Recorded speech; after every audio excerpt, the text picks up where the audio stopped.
Hello, my friend.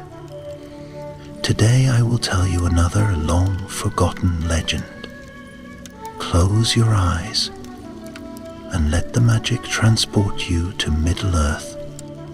Our journey begins.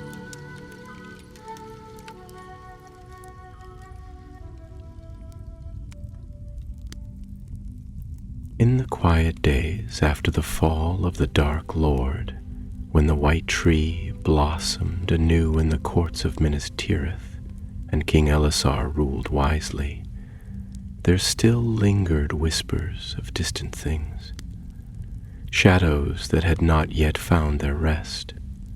Though the land was at peace and the people rejoiced in their harvests and songs, there were corners of the world where memory clung like mist to forgotten stones.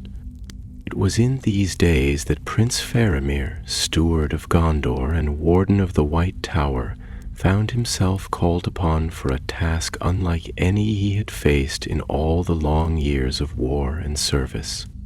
It began on a day of golden sun. The banners of the White City snapped smartly in the breeze, and the city's streets rang with the laughter of children. Faramir in the Hall of Kings had been speaking with King Elisar on matters of trade and the slow rebuilding of the lands of Ithilien, when a messenger, breathless and pale, was granted leave to speak. "A man waits at the gates," he said, bowing low. "He names himself Calanfor of Forongil, and bears an ancient token of Gondor." At that name, the king and Faramir exchanged glances. Forongil, a word that had not been spoken in earnest for generations. It was said to be a northern outpost, a bastion lost to time, built long ago when Gondor's borders stretched far and proud. Its name lived only in old maps and older songs, and even these treated it like a fading dream. Faramir's heart stirred with curiosity. Bidding the messenger lead him, he descended from the white marble halls to the gates below. There, among the throngs of townsfolk and merchants, stood a figure wrapped in a gray cloak, its hem stained with dust. He was tall, though age stooped his shoulders. His hair was silver, but his bearing still carried the memory of strength. Upon his breast gleamed a brooch, a 7-pointed star set over crossed swords. Faramir approached with a mixture of awe and wonder. "You are Calanfor?" he asked. The old man bowed low. "Aye, my lord. Calanfor, once captain of Forongil, now its last son." The people murmured around them, but Faramir raised a hand for silence. "Come, speak with me in private." Thus it was that Calanfor was led to a small council chamber, cool and quiet. There, over a table of maps and scrolls, he spoke. "My lord," he said, voice deep but frayed like old parchment, "I have guarded a secret through long years of sorrow and silence. Forongil was not lost to time by chance. It was hidden, abandoned by decree of old kings, to keep safe a peril none should awaken." Faramir leaned forward. "What peril?" Kalendor's eyes grew distant, as though he looked back across leagues of mist and memory. "A remnant of the elder shadow, not of Sauron, but older still, a spirit of malice and hunger, bound in ancient days by the wisdom of the Eldar and the strength of men. It stirs now. I have felt it in my dreams. It calls." Faramir was silent for a long moment. Though he had seen many strange and terrible things in his time, these words sent a chill through him, deeper than mere fear. "Why come to me?" he asked at last. Calanor bowed his head. "Because you have faced the shadow and not fallen.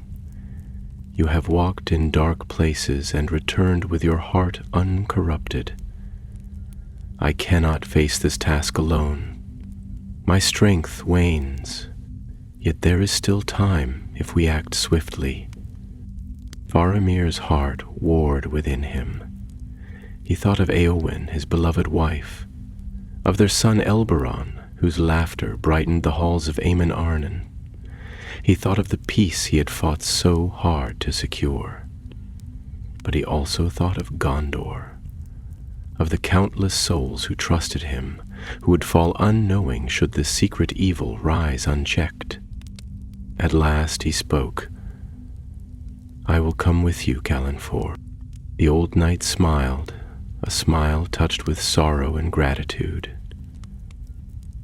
Then hope still shines in the west. They made ready swiftly. King Elessar, when he learned of their purpose, gave his blessing, though his eyes were grave. Take what men you will, he said, and go with the speed of the wind. Yet I sense this is a journey for few, not many. Faramir chose carefully a small company of trusted rangers from Ithilien, men who had faced darkness and endured. They took swift horses, light gear, and bore the devices of no great house, seeking to move unseen. As dawn touched the sky with fingers of gold, Faramir looked back once from the heights of Minas Tirith. The white tree shimmered in the morning light, and the banner of the king unfurled high above. He pressed a hand to his breast where the brooch of Gondor's steward lay, and whispered a silent vow to return. Then he turned his steed eastward, and with Calanfor at his side, rode into the wildlands where maps ended and stories began. The road ahead was long, and many perils lay hidden in the folds of the earth. But in that moment, under the vast and waking sky, Faramir felt the old thrill of purpose, the call of ancient duty that sang in the blood of Númenor's heirs. Thus began the journey of the last warrior of Forongil, and the tale of a shadow few would ever know. Though it came perilously close to consuming all, the land beyond the Pelennor fields soon gave way to the rolling vales and wooded hills that bordered the Anduin.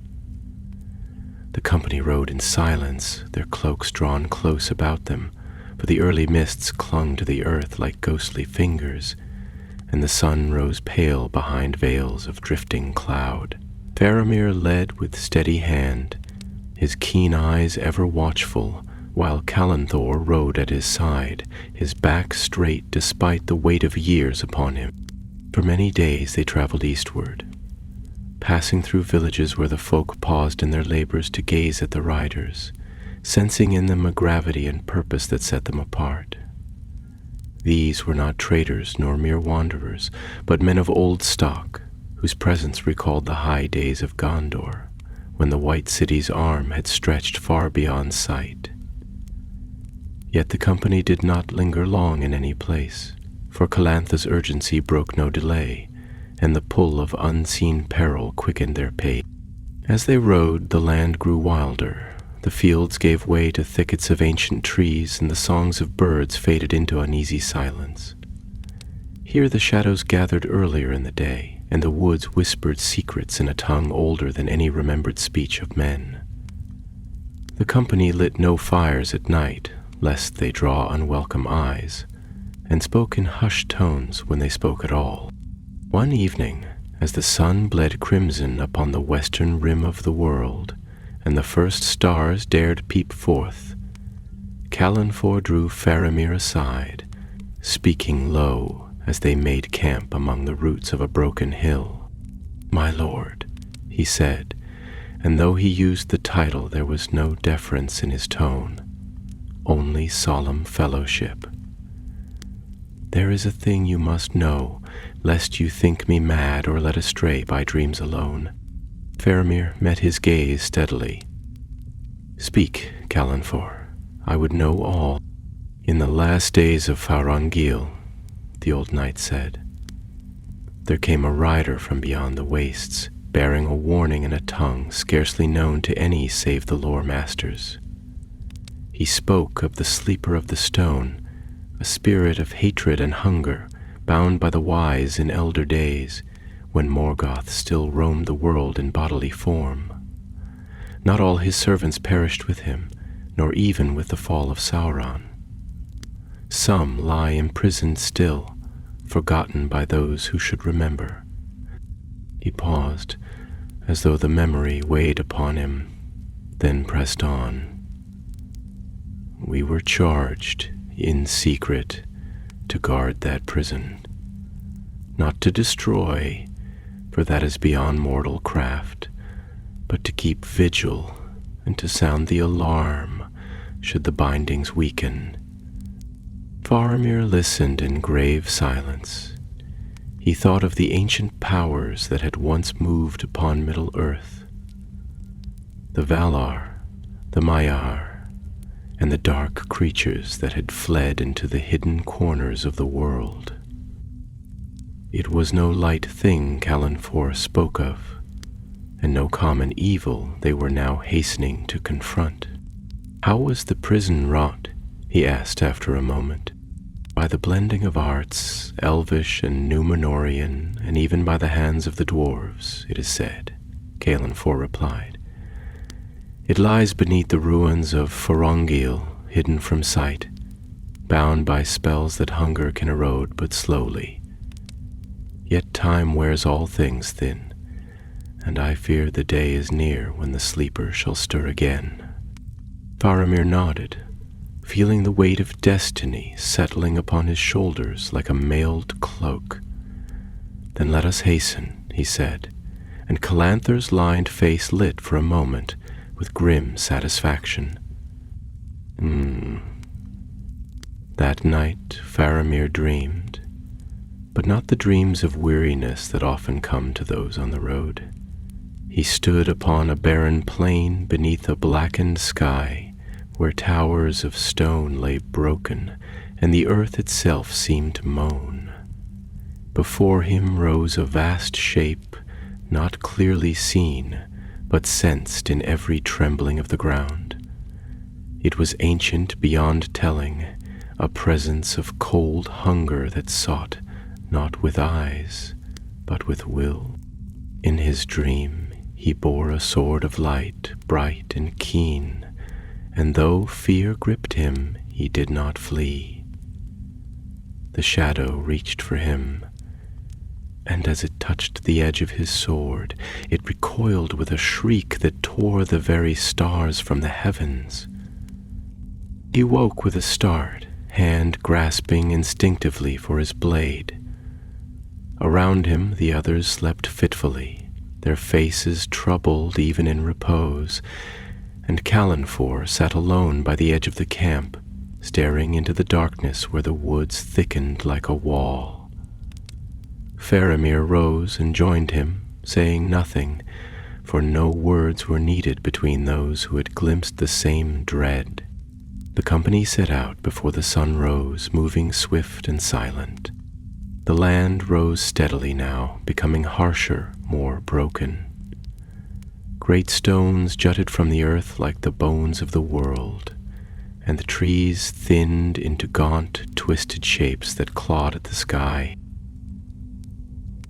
At length, on the 7th day since leaving Minas Tirith, they crossed a high ridge and beheld the land of Forongil stretched out below them. A barren, wind-swept plateau, ringed by crumbling hills and dotted with the ruins of old watchtowers. In the center lay a dark stain upon the earth, where no grass grew and no bird dared fly. There, amid desolation, the last stones of Forongil's outpost crouched like a broken crown upon a dead king's brow.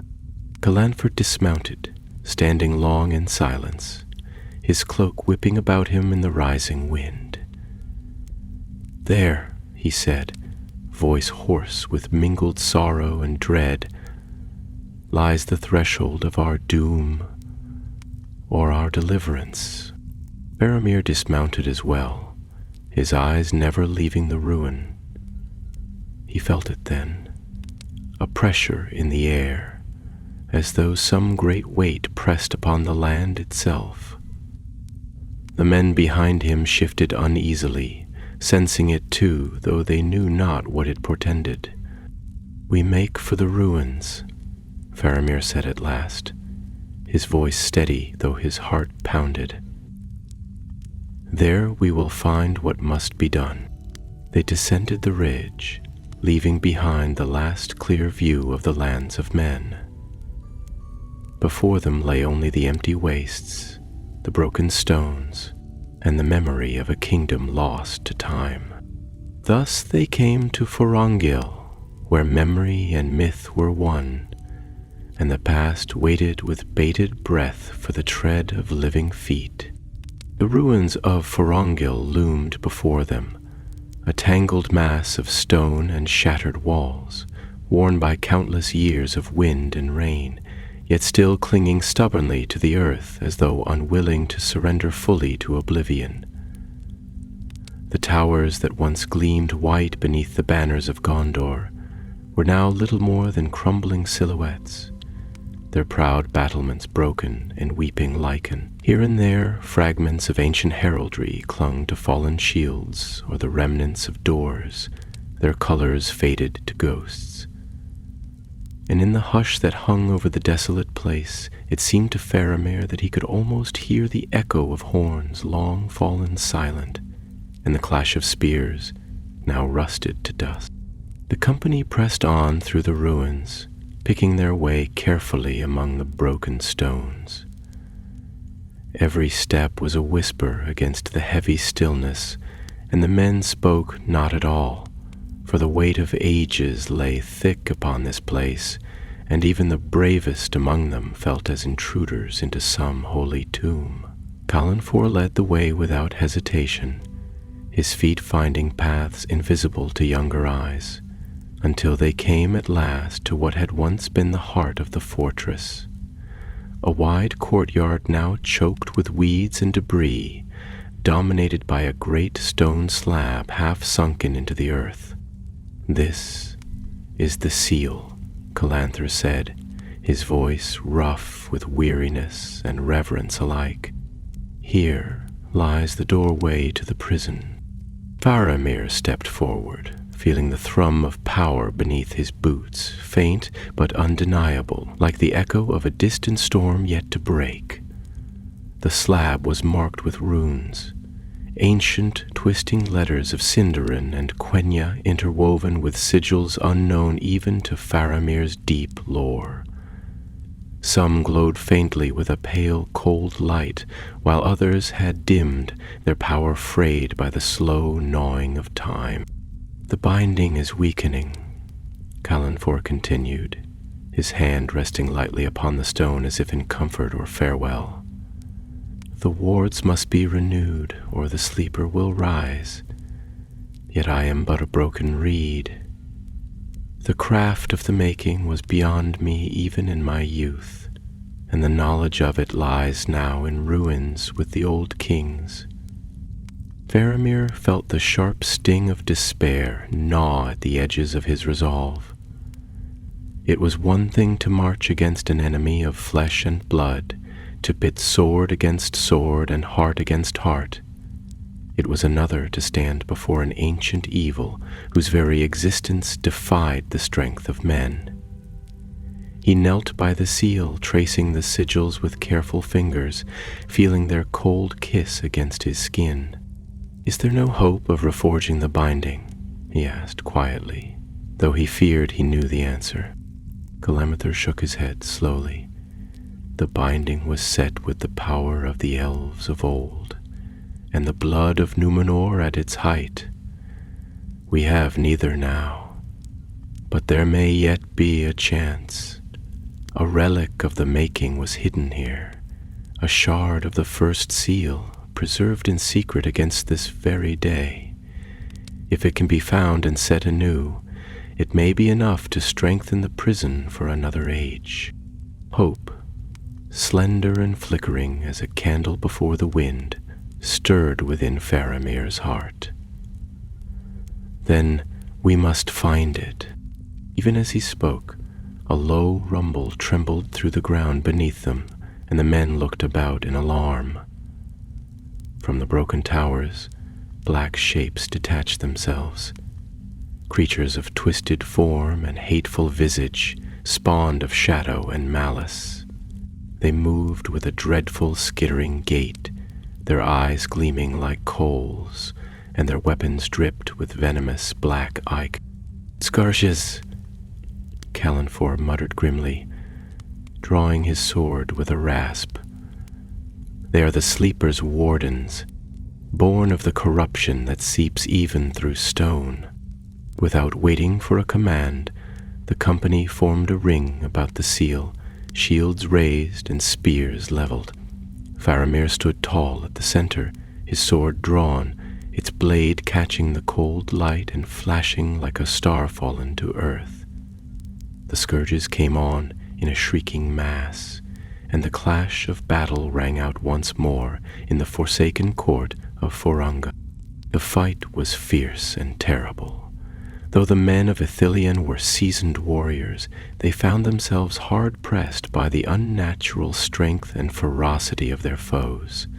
Spears splintered, shields cracked, and blood stained the ancient stones anew. Yet they fought with the grim determination of those who know that behind them lies all they hold dear, and in their hearts burned the memory of Gondor's glory. Faramir himself fought like one inspired, moving with the grace and fire of a great captain of old.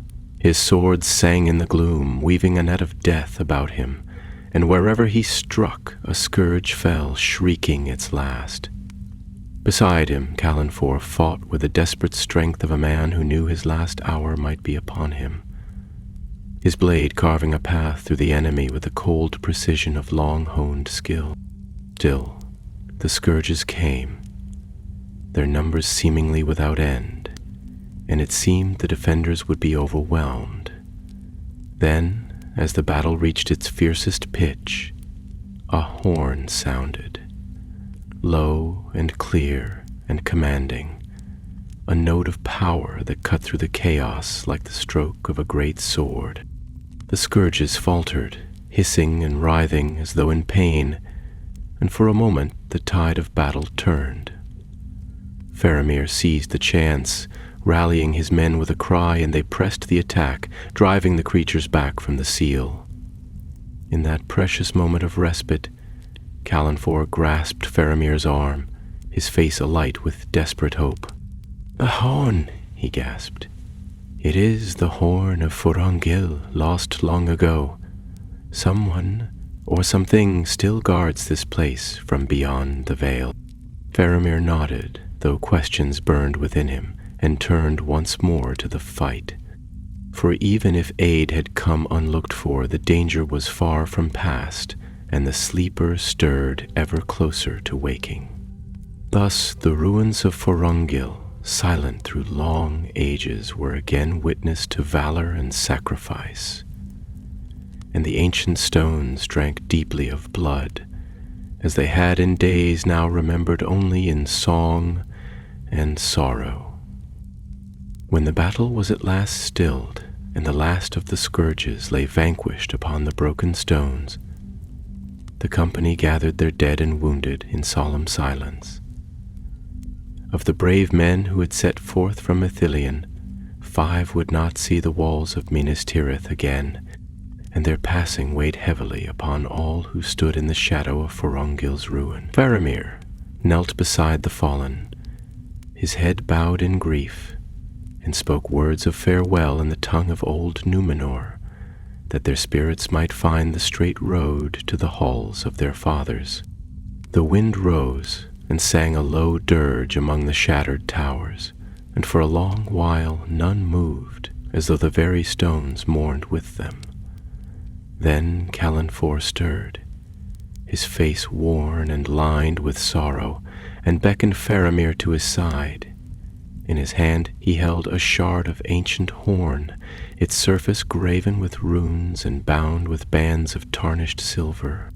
"It was hidden," Caelenfor said, his voice low and rough, "beneath the seal of the outpost, awaiting the hand of one who would come in the hour of greatest need. By chance or by doom, it is sounded anew, and its call has stayed the darkness for a time." Faramir took the fragment and turned it in his hands, feeling the power that yet clung to it like the fading warmth of a dying fire. He knew that the horn of Forongil had been forged in the elder days, wrought with spells of warding and valor, and its sounding had once rallied the armies of Gondor in her farthest marches. That it should have answered now, in the desolation of this forgotten place, was a wonder he dared not question too closely. "We must find the shard you spoke of," he said, rising and casting his gaze about the broken court. "The relic that can bind the sleeper anew, if it yet endures." Caelenfor nodded, and together they moved to the base of the ruined keep, where a stair of cracked and crumbling stone descended into darkness. Torches were lit, their flames wavering uncertainly in the heavy air, and with wary hearts the company passed beneath the earth into the hidden places of Forongil. The stair wound downward for a great distance, its steps worn smooth by the tread of long-forgotten feet. The walls were close about them, carved with ancient reliefs depicting the glories of Gondor's past, scenes of kings crowned beneath the stars, of armies marching beneath proud banners, and of fell beasts cast down in ruin. Yet as they descended, the carvings grew darker and more grim. Figures twisted in torment, fires consuming fair cities, and a black hand reaching forth to snuff the light of the world. At length they came to a great hall, buried deep beneath the hill. Its ceiling was supported by massive pillars, each wrought in the likeness of a warrior of old, their faces stern and sorrowful. At the far end of the hall stood a pedestal of black stone, upon which rested a small casket bound in iron and sealed with many runes. Caelenfor approached it reverently, his hands trembling as he traced the ancient markings. "Here it lies," he whispered, "the shard of the first seal, wrought in the days when Gondor was young, and its might was a beacon against the gathering dark." Faramir stepped forward, and together they lifted the casket from its resting place. It was cold to the touch, and a deep thrumming seemed to pulse within it, like the heartbeat of some sleeping giant.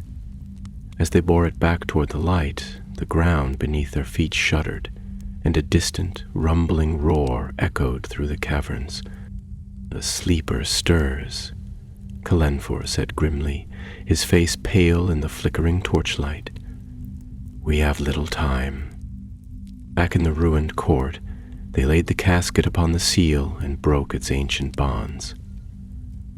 Within, wrapped in a cloth of gold-thread silk, lay a fragment of stone, black as night, yet veined with silver and humming with a power that made the very air quiver. Faramir lifted it high, and for a moment it seemed the clouds themselves recoiled from its light, and the oppressive weight that hung over the ruins lessened. Yet even as hope kindled, a cry went up from the watchers on the ridge. From the far edges of the wasteland, a new force approached. A host of creatures larger and fouler than the scourges, their shapes shifting and coiling in ways that defied the eye. At their head strode a figure clad in robes of tattered black, its face hidden beneath a helm of twisted iron. "The herald of the sleeper," Caelenfor said, his voice scarcely more than a breath. "He comes to claim the relic and loose his master upon the world." Faramir stood tall, the shard gleaming in his hands. He turned to his men, who, though weary and bloodied, answered his gaze with grim determination. No word was needed between them. They would stand, as men of Gondor had stood in ages past, and bar the path of evil with their lives if need be. "We make our stand here," Faramir said, his voice carrying across the broken court like the tolling of a great bell. "If we fall as sons of the West, and no darkness shall pass us unchallenged." The men raised their weapons in silent salute, and the last battle of Forongil was joined. Thus the ancient stones once more bore witness to valor and despair, as light and shadow clashed in the waning light, and the fate of Gondor trembled on the edge of a blade. The host that approached was as a tide of night, given shape and will, a multitude of dark forms that seemed to bleed from the very cracks of the barren earth, their movements alien and fell.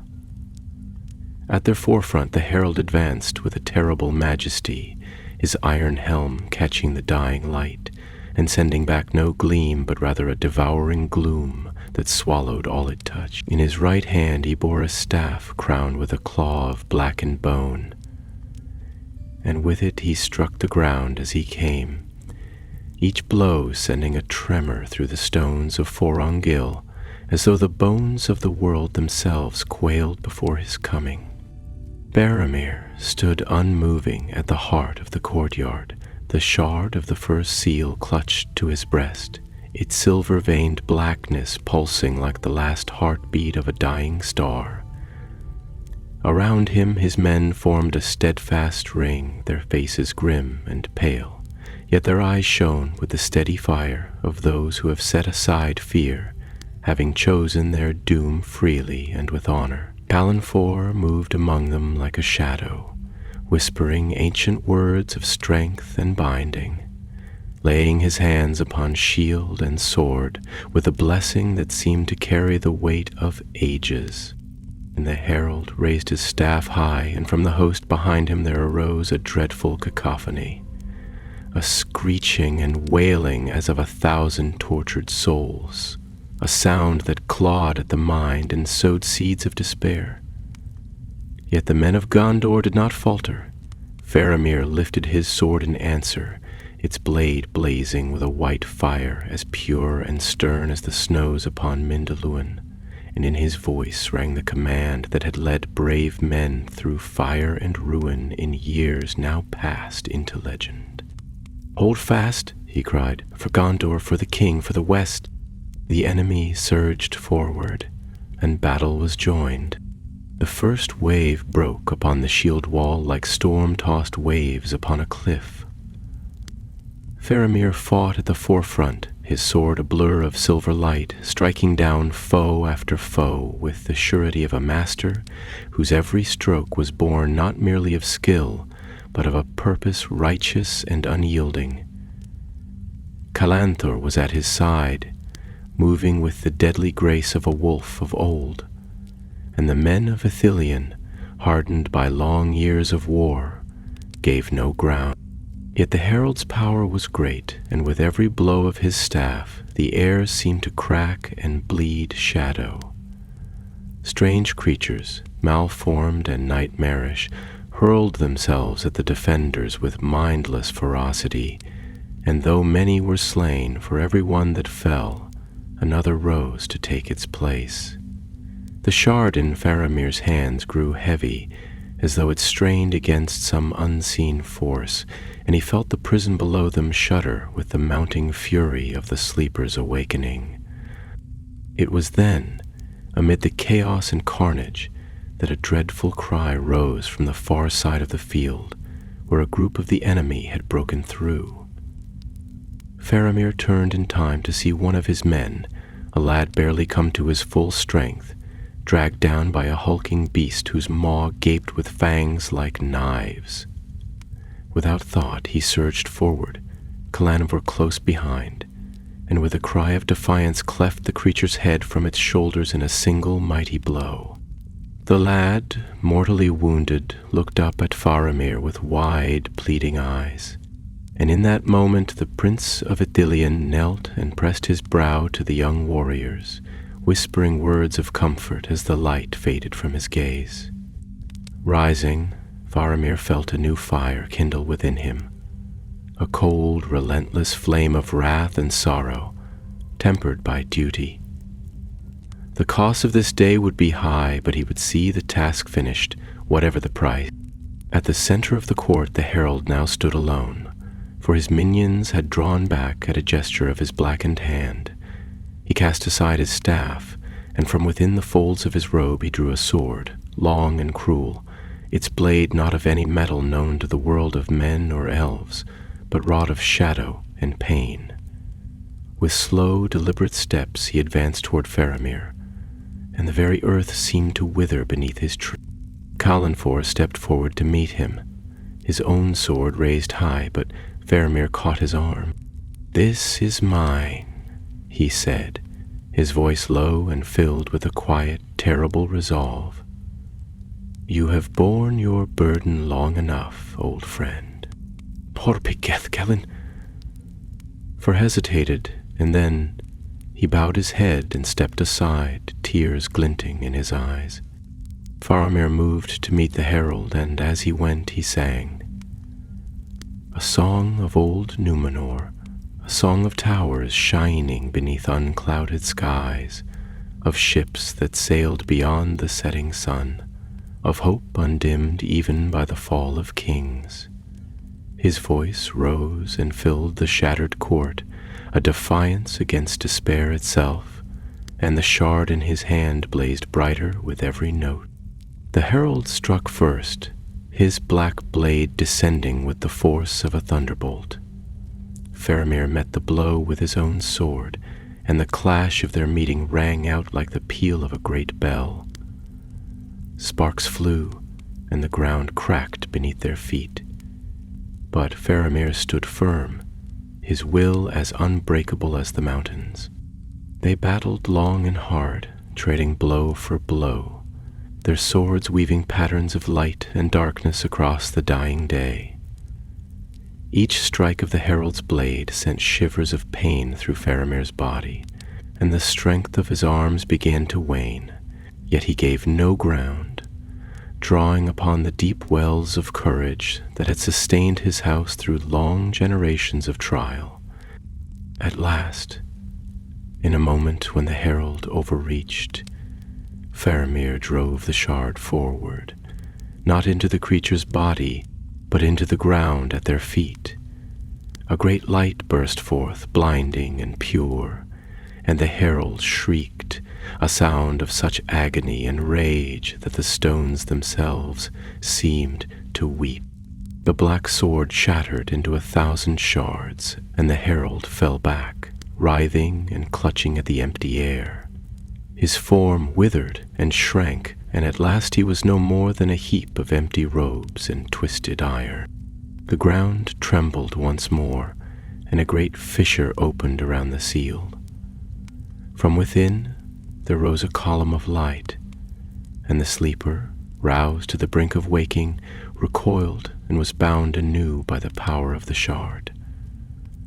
The tremors ceased, and a deep silence fell over Forongil, as though the very earth exhaled in relief. Faramir stood swaying, his sword arm numb, the shard now a lifeless stone at his feet. Around him his men gathered, bruised and bloodied but victorious, and Calanfor came to his side, tears streaking the dust upon his cheeks. "You have done what none else could," the old knight said, his voice thick with awe.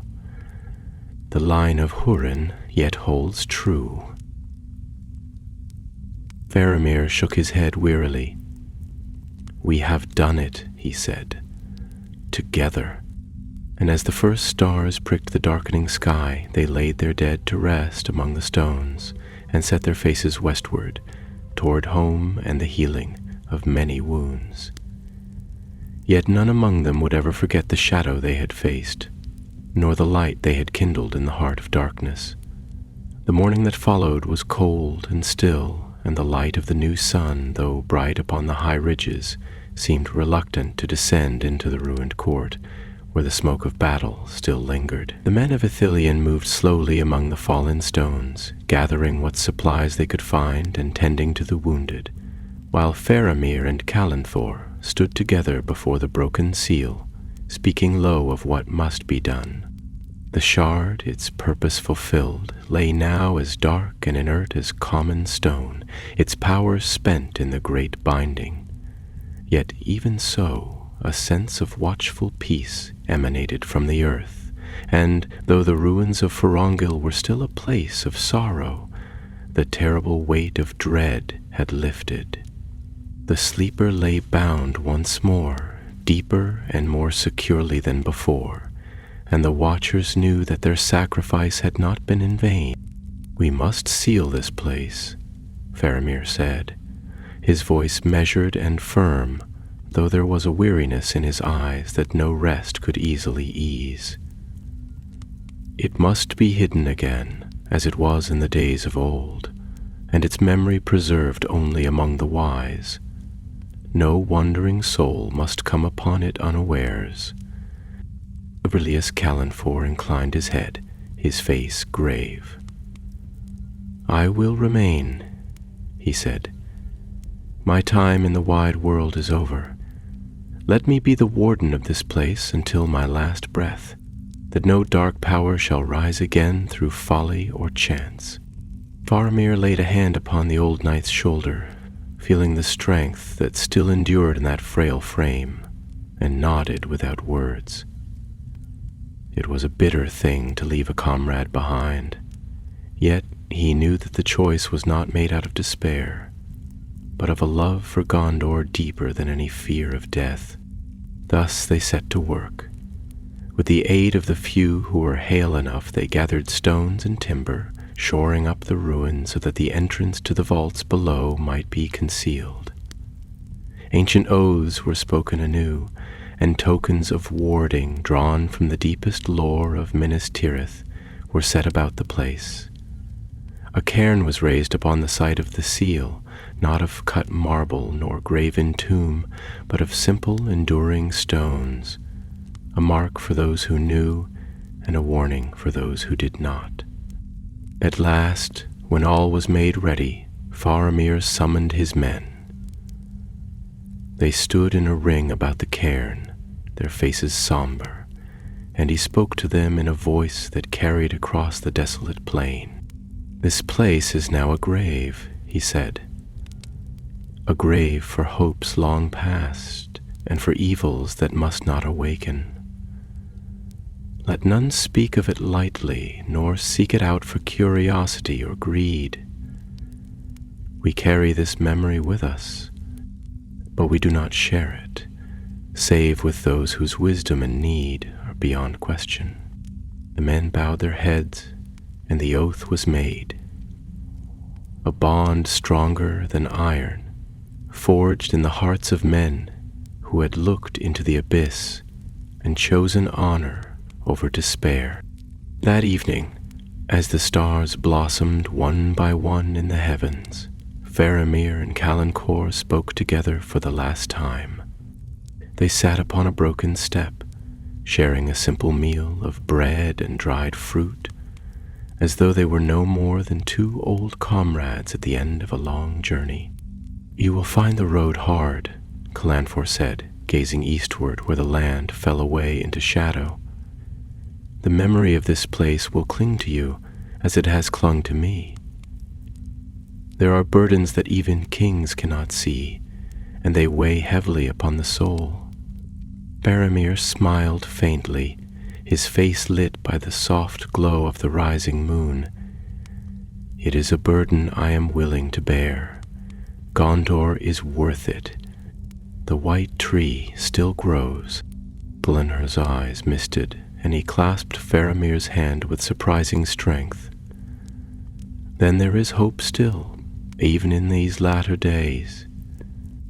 At dawn, Faramir and his surviving company made ready to depart. The horses, though wearied, had been well cared for, and the men bore themselves with the quiet pride of those who have faced their testing and found themselves unbroken. Callanfor stood alone upon the ridge, his grey cloak streaming in the morning breeze, and as they set out across the barren wastes, he lifted his hand in farewell. Boromir looked back but once, raising his own hand in silent salute, before he turned his face westward. The road ahead was long and fraught with hardship, but his heart was steady, and the memory of Forongil would not break him. Rather, it would become a part of him, a silent strength beneath his outward calm, a secret flame to guide him in days of doubt. They traveled swiftly, moving with the surety of men who knew their course.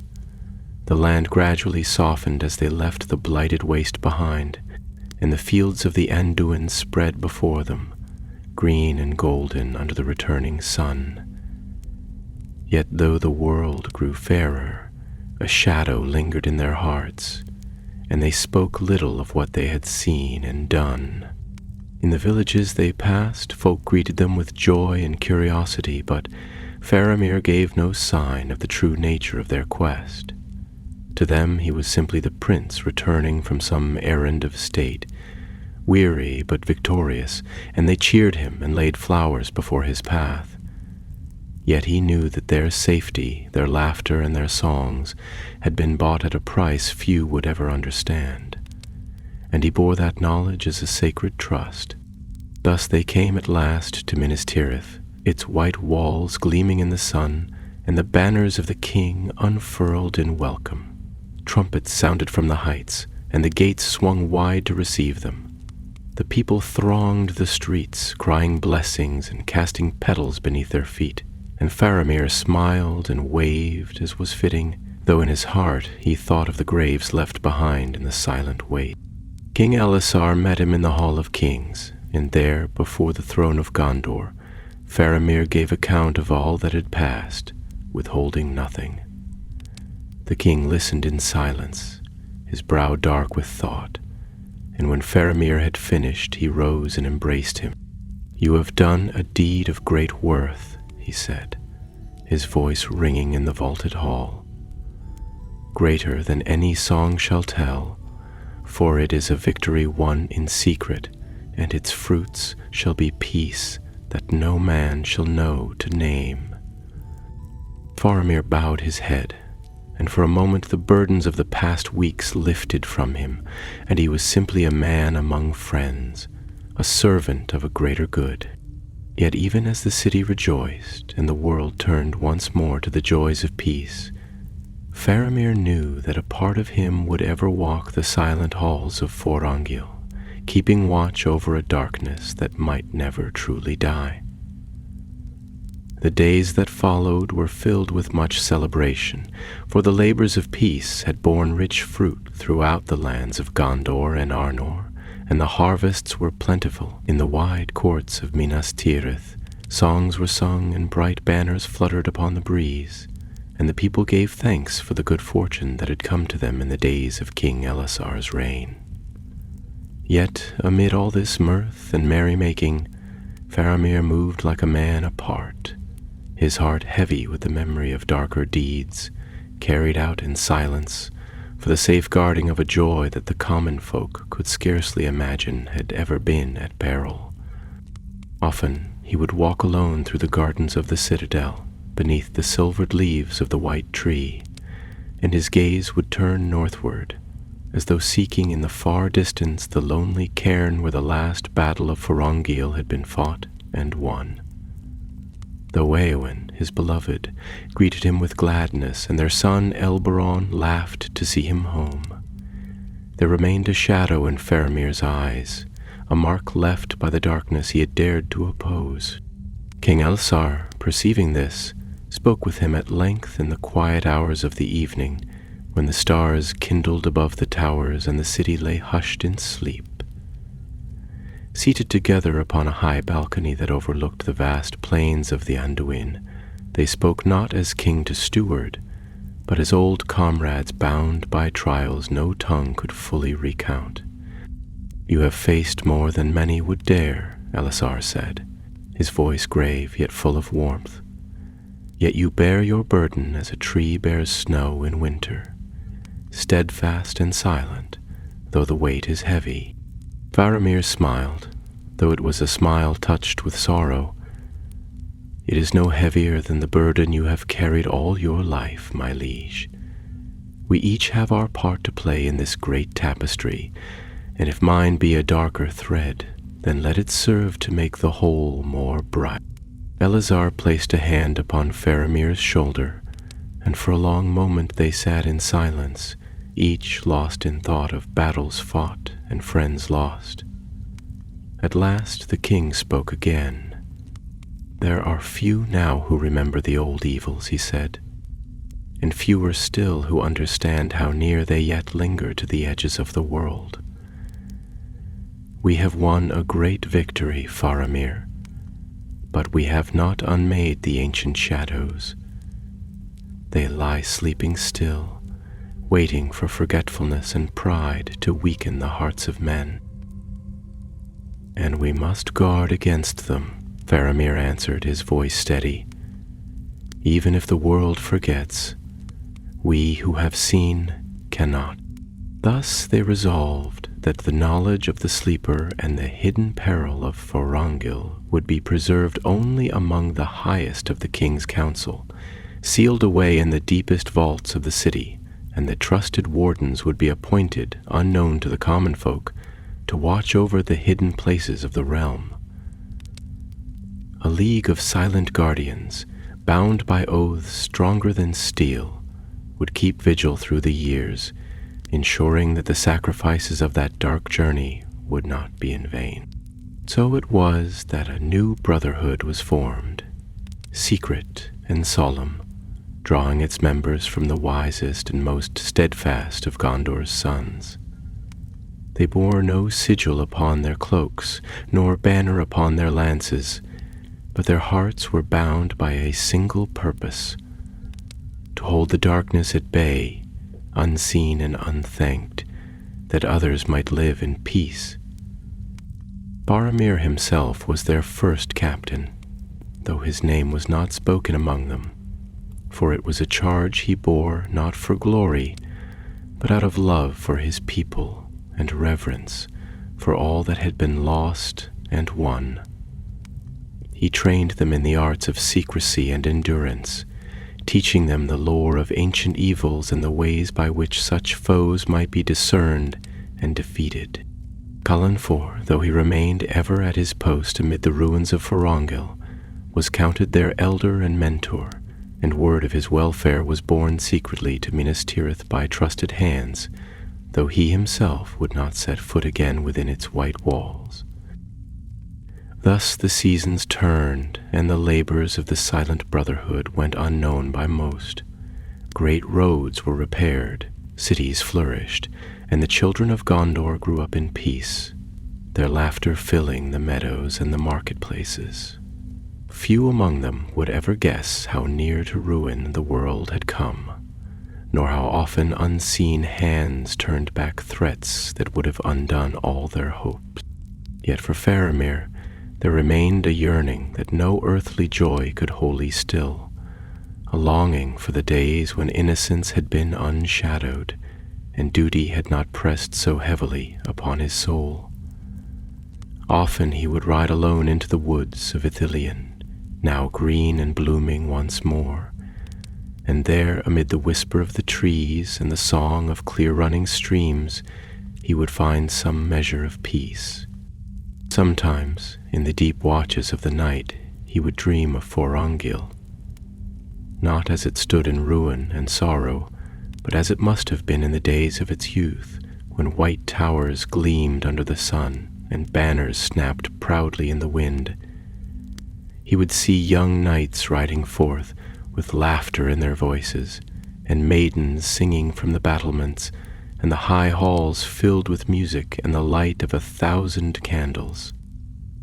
Then he would awaken, his heart aching with a strange, sweet sorrow, and he would walk to the window and look out upon the sleeping city, its towers bathed in silver light, and he would remember that the glory of the past lived on, not in stone or song, but in the hearts of those who cherished it, and in the quiet deeds done for love of all that was fair and good. Thus did Faramir live in the years that followed, honored and beloved, a wise prince and a steadfast friend to King Elessar. Yet in the deepest places of his heart, he remained always the silent guardian of a forgotten peril, the last warrior of a broken outpost whose memory faded even from the songs of men. But some things do not die, even when lost to the sight of the world. They endure in hidden ways, in dreams and in the blood of those who remember, waiting for the hour when they will be needed once more. A minute at a time, the memory of that dark road and the desperate battle beneath the crumbling towers of Forongil faded from the minds of most, as the world healed and men turned their thoughts to harvests and songs and the simple joys of peaceful life. Yet in the hearts of the silent guardians, and most of all in the steadfast heart of Faramir, the oath remained unbroken, and the watch was kept unceasing, though few indeed knew the true purpose of their vigil. Thus it was that many years passed, and the white tree put forth new blossoms with every spring, and Elberon, son of Faramir and Éowyn, grew to manhood, tall and strong, with the keen gray eyes of his father and the wild spirit of his mother's northern kin. He was beloved by the people of Ithilien, for he rode often among them, not as a lord seeking homage, but as a friend and protector, learning their needs and listening to their hopes with a ready heart. Yet as he grew, Faramir saw with the eye of wisdom that his son, though brave and noble, had never faced the testing of fire that tempers the soul, and he wondered in the secret places of his mind whether the time would come when Elberon too must bear the weight of unseen burdens. For though the realm was at peace, and no enemy marched openly beneath black banners, the world was not cleansed wholly of evil, and the lessons of the past whispered ever in the ears of those willing to hear. One evening, as the sun sank low and the land was bathed in the golden hush of twilight, Faramir summoned his son to the gardens of Aemon Arnen, where the sweet scent of late summer roses hung heavy upon the air. Beneath the spreading branches of an ancient oak, they spoke together, and Faramir told Elberon in part of the secret history he bore. Not the full tale, for that would come only when the need arose, but enough to awaken in the young man's heart a deeper understanding of the world he was destined to inherit. "There are shadows, my son," Faramir said, his voice low and steady, "that do not pass away with the death of kings, nor with the breaking of great towers. Some lie buried in the forgotten places of the world, stirring only when vigilance fails. It is not for fame or for glory that we must remain watchful, but for love, love of all that is fair and good, which the darkness ever seeks to mar." Elberon listened in silence, and though questions burned within him, he spoke none aloud, for he sensed that the time for full understanding was not yet come. Yet from that evening forth a new gravity touched his countenance, and he walked with greater thoughtfulness through the halls of his father's house. Meanwhile, word came to Minas Tirith of strange happenings in the far lands. Traders from Rhûn spoke of nights where the stars themselves seemed to flicker and fade, and of villages abandoned in haste, as though some unseen terror had passed among them. Herds of beasts were found slain without wound, and rivers that once ran clear now bore a foul taint, though no armies marched, and no banners of war were seen. Unease spread like a slow fire across the eastern marches, and the wise began to murmur that perhaps the great peace was not as enduring as once they had hoped. King Elessar, grown older but not yet weakened by the years, called council with his captains and stewards, and long they debated what these signs might portend. It was Faramir who spoke most earnestly, drawing upon the old knowledge kept hidden from the world. "The world changes," he said, "yet evil endures, taking new forms as the old pass away. It may be that the bonds we renewed at Forongil now strain against forces we do not yet perceive." Many in the council urged caution, fearing to stir unrest in the hearts of the people with rumors of a peril unseen. But Elisar, who had walked the dark paths of the world in his youth and knew well the dangers of delay, heeded Faramir's counsel. Scouts were sent forth in secret, and trusted captains rode quietly to the borders, bearing no heraldry but their wits and their swords. Among those chosen was Elberon, who now sought to prove himself worthy of the trust placed in him. With a company of seasoned rangers, he rode eastward into the wildlands, following trails that grew colder with every league, seeking signs of the hidden peril that gnawed at the edge of the world. For many days they found little but ruin and silence. Villages that once bustled with life now stood empty, their fields untended and their homes falling to rot. Strange tracks marked the ground, prints too large for any beast of the fields, and claw marks gouged deep into stone where no living creature should have passed. At night, an oppressive silence hung over the land, and even the stars seemed veiled by unseen clouds. It was on the 21st day of their journey that they came upon a place that chilled their blood. A grove of ancient trees, their trunks blackened as if by fire, though no flame had touched the grass around them. In the center of the grove stood a single stone, marked with runes that none among them could read, but which exuded a malevolence so strong that the men dared not draw near. Elberon, his heart pounding, approached alone, his sword bared and his mind steeled against the nameless dread. He touched the stone with the tip of his blade, and a low, shuddering sound rose from the earth, as though something deep beneath the soil had stirred at his presence. He fell back, heart racing, and ordered the company to retreat at once. That night, under a starless sky, he sent a swift rider westward to bear word to his father that something ancient and evil moved once more in the forgotten corners of the world, and that the silent guardians must prepare for trials yet to come. Thus, the circle of vigilance, begun long ago beneath the broken towers of Forongil, was called upon once again, and the hidden war between light and darkness, though unseen by most, was renewed.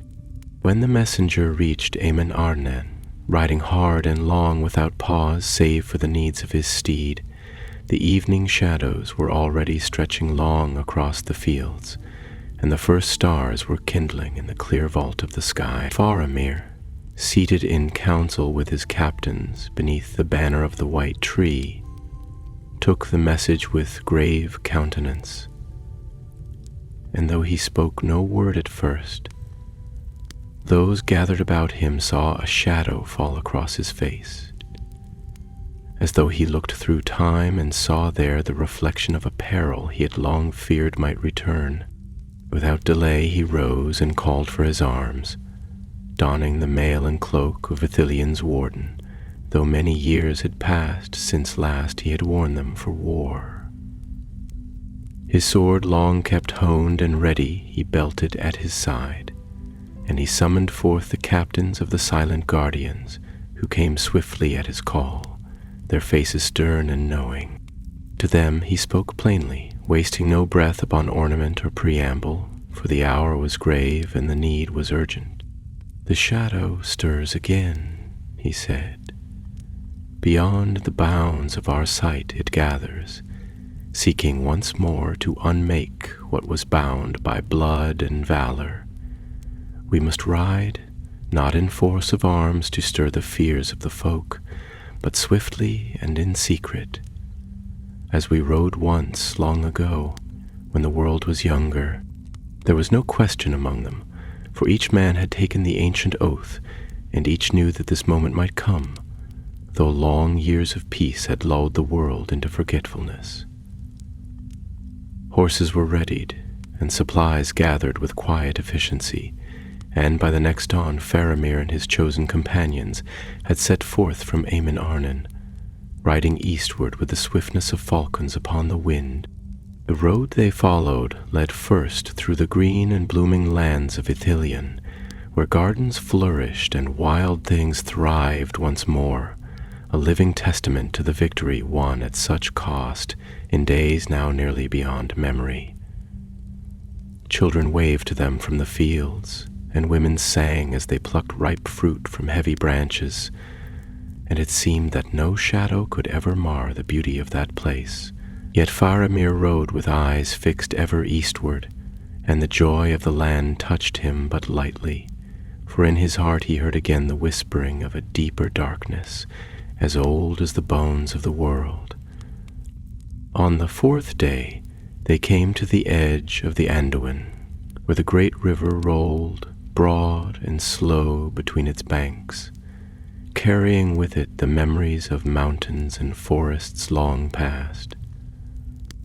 There they found signs of passage, tracks heavy and unnatural upon the soft earth, and trees twisted and blighted by some unseen corruption. Faramir knelt and placed his hand upon the ground, feeling the tremor of something vast and restless moving far below, and he knew with grim certainty that the threat Elberon had glimpsed was no phantom of fear, but a thing of flesh and spirit, reaching forth once more from its prison.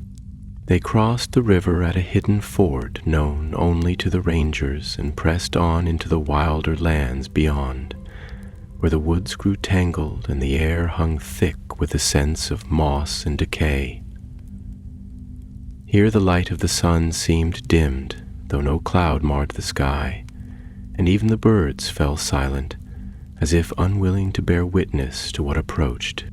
At last they came upon the place Elberon had described, the grove of blackened trees and the stone that stood like a sentinel of despair in its center. The ground around it was scorched and barren, and no living thing dared come near.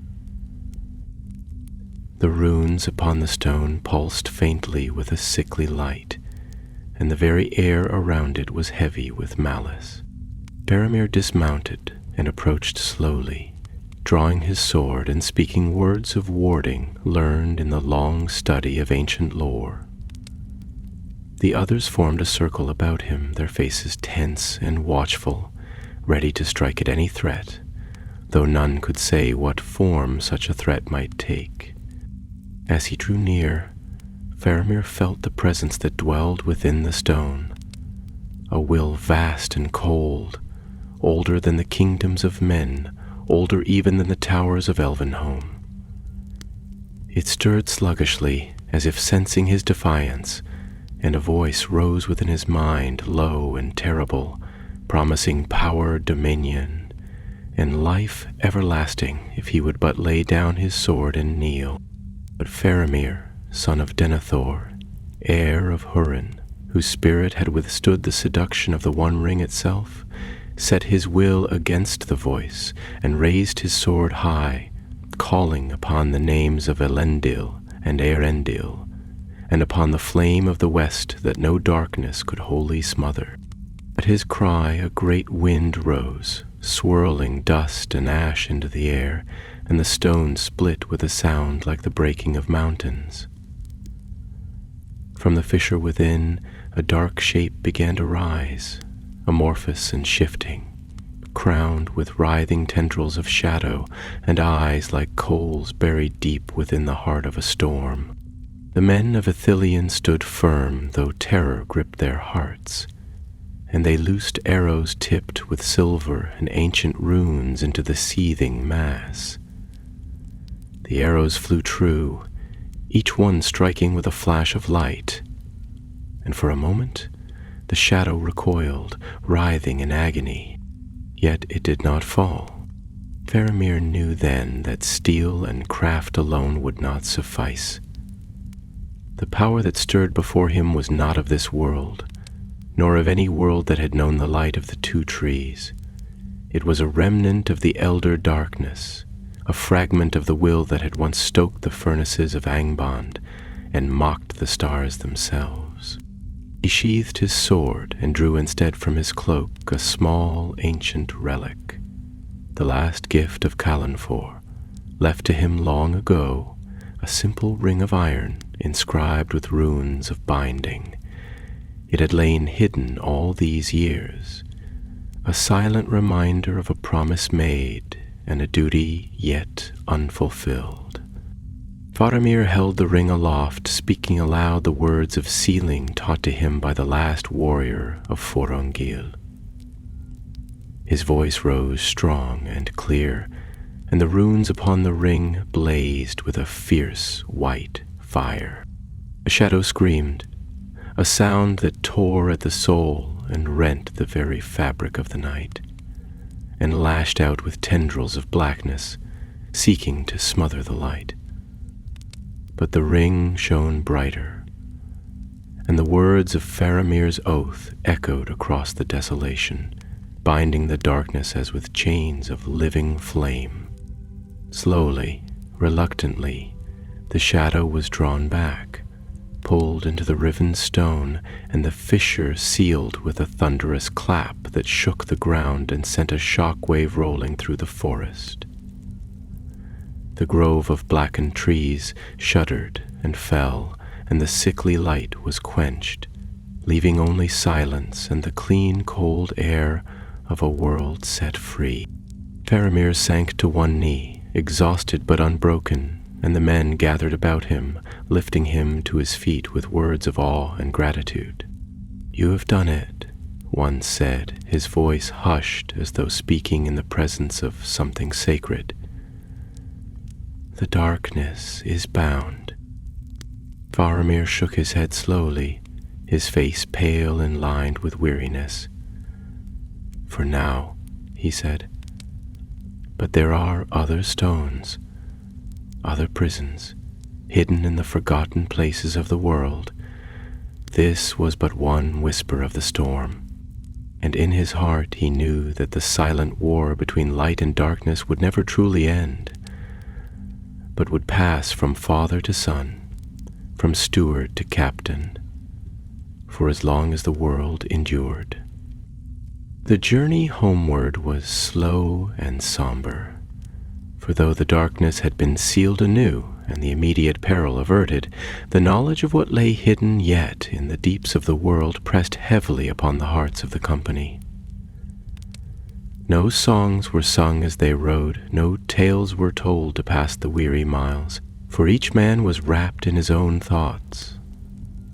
And even the sunlight that danced upon the fields and river seemed touched by a veil of sorrow. Faramir rode at their head, his face composed but grave, and often his gaze would stray eastward, as though his heart lingered still in the ruined grove, where battle had been joined against a foe not born of mortal flesh.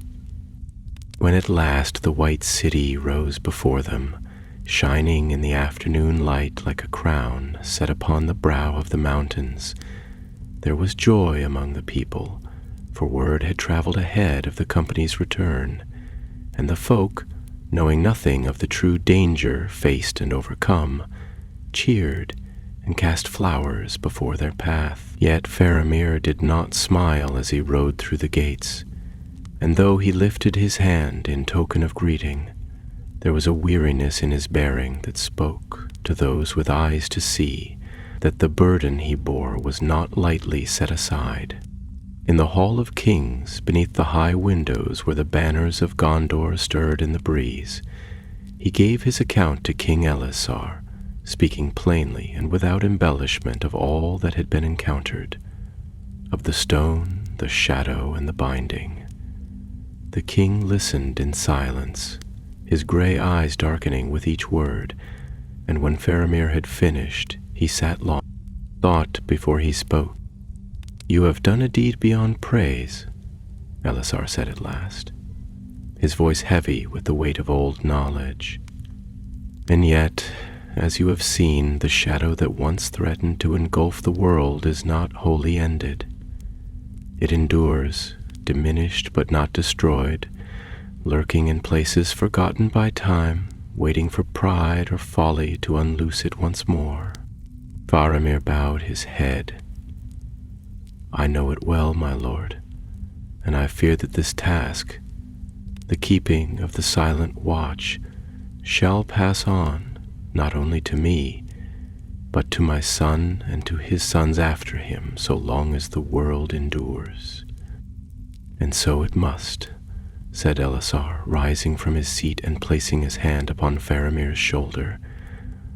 "For in every age there must be those who guard what others cannot see, who labor without thanks or song, whose strength is the shield behind which peace may flourish." Thus it was decreed that the silent guardians, whose brotherhood had been born in the ashes of Forongil, would be renewed and strengthened. Messengers rode swiftly to the far corners of the realm, summoning to Minas Tirith those among the captains and stewards whose loyalty was beyond question and whose hearts were tempered by wisdom as well as valor.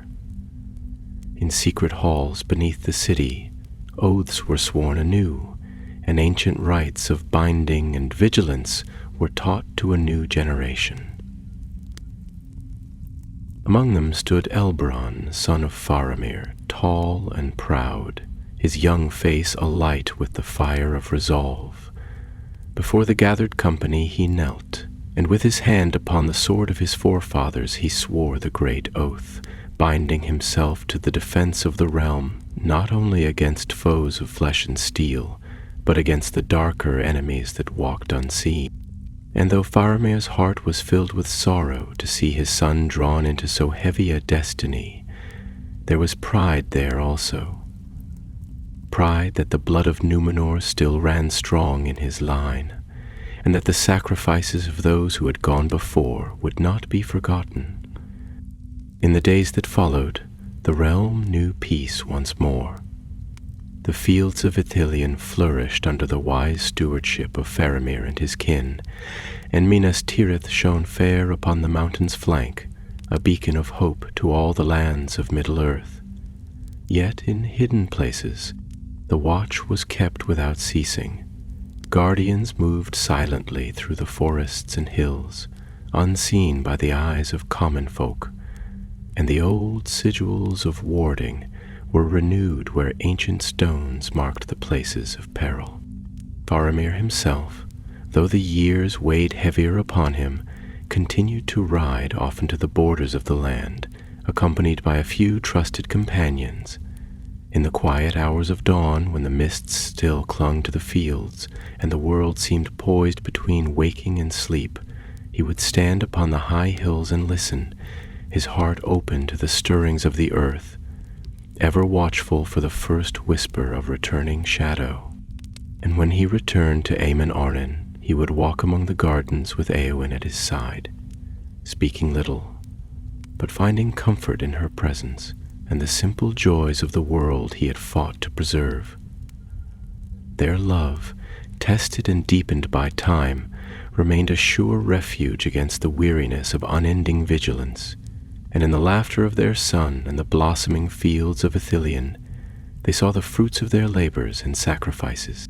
Yet sometimes, when the nights were long and the stars cold upon the high heavens, Faramir would sit alone by the window, gazing eastward, and in his mind's eye he would see again the broken towers of Forongil, the silent cairn raised upon the seal, and the grey figure of Calanfor, standing watch alone against the end of days.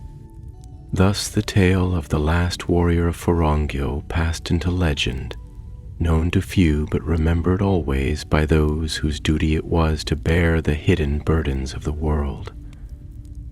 For though the songs of men spoke more often of great battles and shining victories, It was in the quiet endurance of the unseen watchmen, the steadfast guardians of secret places, that the true strength of the realm was rooted.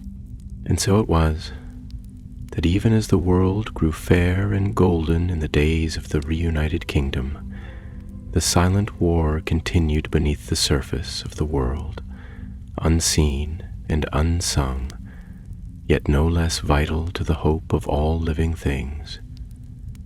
In the years that followed, the memory of the dark events that had stirred in the eastern wilderness grew dim among the people, like a storm cloud that had once blackened the sky, but left only the sweet scent of rain in its passage. The world grew prosperous under the wise rule of King Elisar, and the lands of Gondor and Arnor, united once more, flourished in a peace that had not been seen since the elder days of Numenor's glory.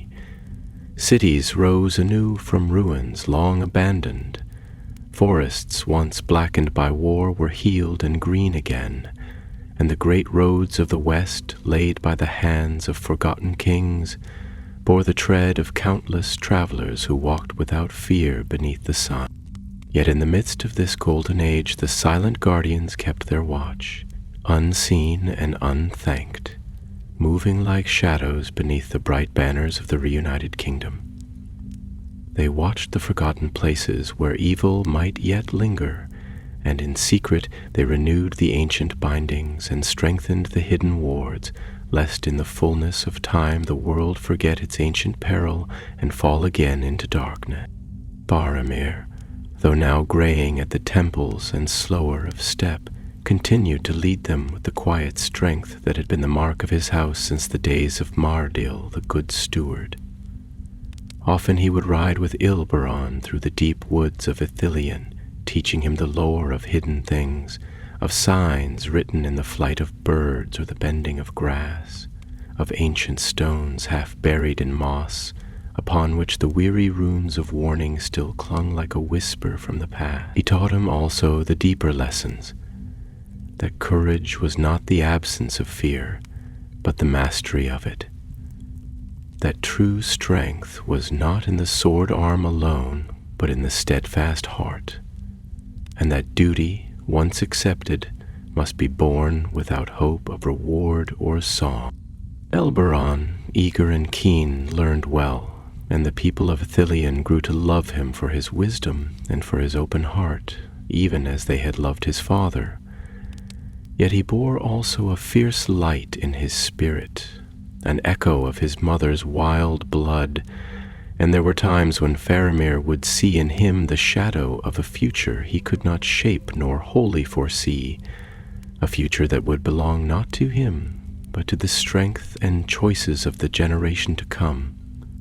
It came to pass in the 37th year of the reign of King Elisar that a great council was called in Minas Tirith, for the signs of unrest beyond the borders of the kingdom had grown more frequent. Strange tales came out of Rhûn and Harad, of dark prophets stirring the hearts of men, with half-remembered songs of power, of shadowy kings gathering forces in the wastes where no law held sway, though no great armies yet marched, and no banners of open war were unfurled. The wise knew that the seeds of future strife had been sown, and vigilance must not be slackened. Faramir rode to the council with Elberon at his side, and there in the high hall he spoke with a voice of one who had faced the nameless terror and seen the world tremble upon the brink. "My lords," he said, standing before the gathered captains and counselors, "we have tilled the fields of peace long and well, and the harvest has been bountiful. Yet peace, like a garden, must be tended always, for weeds of malice and pride will ever seek to choke the fruits of our labors. The darkness we faced in the wild was but a whisper of the greater storms that may yet come. Let us not, in our comfort, forget the cost of what we have built, nor the vigilance that must defend it." His words found ready ears among some, for there were still those who remembered the days of the War of the Ring, and whose hearts had been hardened by the fires of that terrible age. Yet among the younger lords there were murmurs of doubt, for they had known only the long peace and had seen little of the evil that lurked beyond the ordered lands. King Elisar, seated upon the high throne of the kings of men, listened to all, his keen gaze discerning the currents of thought that stirred among his counselors. At length he rose, and his voice, when he spoke, was as the deep waters of a mountain lake, clear, strong, and inescapable. "Faramir speaks truth," he said, "and in his counsel there is wisdom born of deeds, not dreams. The peace we cherish is not a gift unearned, but a fortress built upon sacrifice and guarded by unseen hands. We shall not abandon our watch, rather we shall strengthen it and prepare our sons to bear it, that they may stand when the long shadows rise again." Thus it was decreed that the silent guardians would be granted greater aid and secret authority to pass unchallenged among the lands of Gondor and Arnor, and to act as the hidden hand of the king's vigilance. New towers were raised in the far hills, and old strongholds forgotten by time were reclaimed and made ready, not for war, but for the quiet and tireless work of watching and warding. Faramir returned to Ithilien with a heart lightened by hope, though he knew that the true work lay not in decrees or in councils, but in the hearts of men, and that no law could bind what must be freely given: the will to stand against evil, even when the world would rather sleep. One evening, as the sun sank in a blaze of gold behind the white mountains, Faramir and Elberon stood upon the highest tower of Aemon Arnon, looking eastward where the shadowed forests met the wide plain. "You will bear this burden after me," Faramir said, his voice quiet but sure. "Not for honor, nor for glory, but because it must be borne. And in your time you must teach those who follow you to bear it also, or all that we have fought for shall be lost." Oberon bowed his head, and in his eyes shone a light that needed no oath to seal. For the spirit of the West, proud and unbending, lived strong within him. Thus the guardianship was passed from father to son, as it had been from the days of Forongil's fall, and the secret war against the lingering darkness continued, hidden beneath the bright banners of a world reborn. So the years turned, and the world moved onward, ever changing and yet ever the same, beneath the bright banners of Gondor and Arnor united, and though the shadows stirred at times beyond the watchful eyes of men, they found no easy ground upon which to root themselves anew. The silent guardians passed their charge from father to son, from steward to captain, a living chain unbroken across the generations. And the wisdom of the oath sworn at Forongil lived on, though its name and history faded from the knowledge of common folk, preserved only among the high councils of the West. Faramir, grown old but not diminished in spirit, lived to see his son take his place among the captains of Gondor, and to see the fields of Ithilien bloom brighter and richer than even in the days before the great wars. Often he would walk among the green glades and the flowing rivers, his staff in hand and his steps slow but sure, and those who met him spoke of a peace that seemed to follow in his wake, as though the land itself knew and honored him.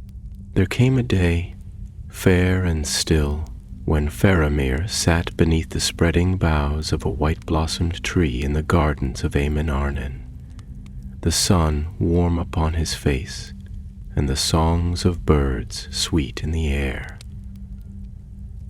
Eowyn was with him, her hair touched now with silver, yet her spirit undimmed, and they spoke quietly together of the years they had shared, and of the joys and sorrows that had woven their lives into one enduring tapestry. As the light faded into the soft hues of evening, and the first stars blossomed in the high heavens, Faramir laid his hand upon Éowyn's and spoke with the gentle certainty that had been his from his youth. "My love," he said, "my road draws near to its end, and I am content. For I have seen the white tree flower anew, and the lands of Gondor made whole again. I have seen our son grow tall and wise, and I know that he shall guard all that is fair with steadfast heart. The labors of our hands have not been in vain." Tears stood in Éowyn's eyes, yet she smiled through them and clasped his hand tightly. "You are the true steward," she said, "not only of Gondor's halls, but of its hope. And your name shall be remembered, though you sought no song or glory." That night, as the stars wheeled their ancient courses above, Faramir passed from the circles of the world, his spirit departing with the quiet dignity that had marked his life. The people of Ithilien mourned him, and all the realms of the reunited kingdom paid homage to his memory, for though his deeds had been wrought often in shadow and silence, their fruits had shaped an age of peace that even the simplest of folk could taste and cherish. He was laid to rest beneath the white tree of Aemon Arnen, and upon his tomb were carved no boasts of battle or lineage, but only these words: "Faramir, steward of Gondor, warden of the White Tower, keeper of the watch, faithful unto the end." And finally, after a long moment, newly appointed as steward of Gondor and prince of Ithilien, took up his father's charge with a solemn heart, and under his rule the silent guardians continued their unseen labor. They strengthened the ancient bonds, renewed the hidden wards, and kept vigil over the deep places of the world, where old evils might yet stir, though wars came and went upon the edges of history, and kings rose and fell as the years wore on. The hidden strength of Gondor endured, a fire banked but unquenched, sustained by those who remembered the ancient oaths and bore their burden with quiet pride. And it is said, among the few who still know the deeper songs of the West, that when the world once more grows dark and the last great peril comes against the free peoples, the spirit of Faramir and the silent warriors of Forongil shall rise again, unseen but steadfast, to stand against the shadow and to guard the hope of men until the very end of days. Thus ends the tale of the last warrior of Forongil, a story not sung in the courts, nor etched upon the banners of kings, but written in the secret heart of the world, where valor and memory endure beyond the passing of time.